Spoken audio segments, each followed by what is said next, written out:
o cancro, os perigos galácticos.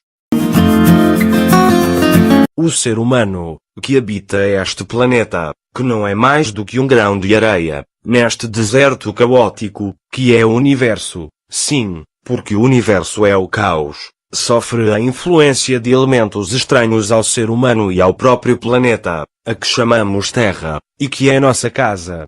O universo é tudo o que existe fisicamente, a totalidade do espaço e tempo e todas as formas de matéria, incluindo todos os planetas, estrelas, galáxias e os componentes do espaço intergaláctico.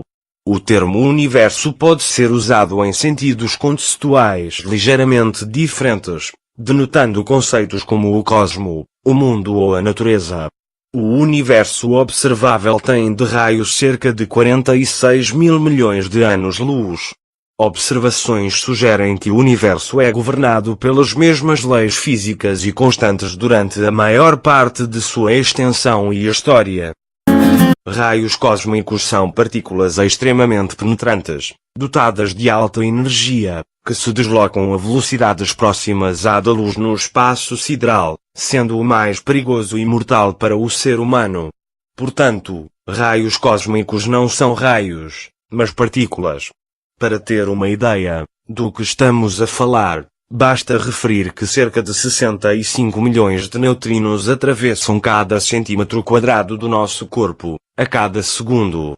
Essas partículas, os raios cósmicos, ao chegarem à Terra, colidem com os núcleos dos átomos da atmosfera, a cerca de 10 mil metros acima da superfície da Terra, e dão origem a outras partículas, formando uma chuva de partículas com menos energia, os chamados raios cósmicos secundários. Os raios cósmicos secundários são inofensivos à vida na Terra, mas os raios cósmicos primários são muito perigosos para a saúde do ser humano. Embora os raios cósmicos continuem representando um enigma, já que suas partículas são desviadas inúmeras vezes em suas trajetórias pelos campos magnéticos do meio interestelar, perdendo toda a indicação de onde partiram. Se for possível descobrir como são gerados e de onde vêm os raios cósmicos e como as partículas são aceleradas, talvez os cientistas possam reproduzir o fenômeno em laboratório e descobrir segredos do universo que ainda não foram desvendados. Os raios cósmicos galácticos são formados por partículas altamente ionizadas e podem prejudicar muito seriamente os tecidos humanos.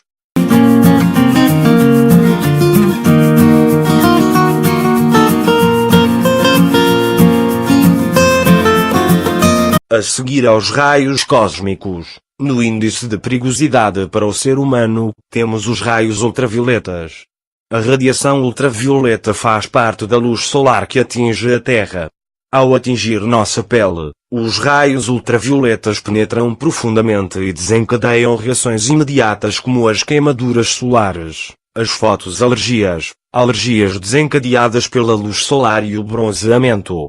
Provocam também reações tardias, devido ao efeito acumulativo da radiação durante a vida, causando o envelhecimento cutâneo e as alterações celulares que predispõem ao cancro da pele.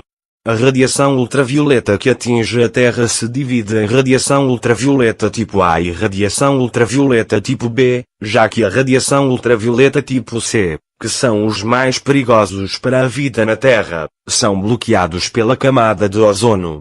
A maior parte do espectro ultravioleta, a radiação ultravioleta tipo A possui intensidade constante durante todo o ano, atingindo a pele praticamente da mesma forma durante o inverno ou o verão.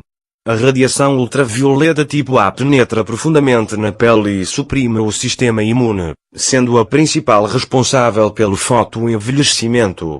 Cerca de 90% da radiação ultravioleta tipo B não chega à superfície da Terra porque é absorvida pela camada de ozono na atmosfera.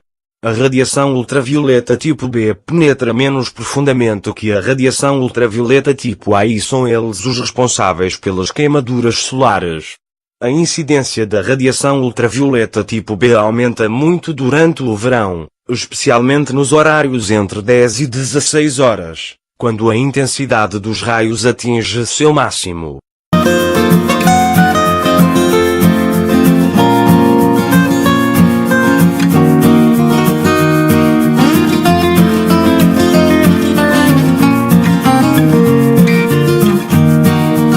Depois dos raios cósmicos e dos raios ultravioletas, como assassinos letais para o ser humano, temos a radiação nuclear. Radiação nuclear é um tipo de radiação originada no núcleo de determinados átomos de elementos químicos que não estão estáveis.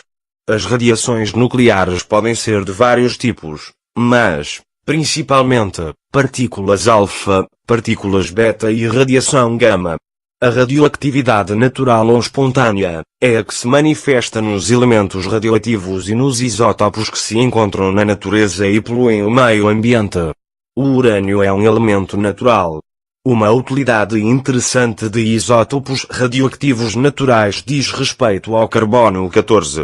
De uma forma geral, a radiação gama é emitida por um núcleo atômico, quando emite outros tipos de radiação, seja ela alfa ou beta. A libertação de radiação gama é uma forma encontrada pelo núcleo para se estabilizar quando ocorre a libertação de alguma partícula nuclear, pois com a emissão de partícula ainda resta energia em excesso no núcleo atômico, que deve ser libertada, ou seja, a transformação de massa em energia. A forma encontrada pelo núcleo para libertar essa energia é através de radiação gama, que é uma forma de energia eletromagnética.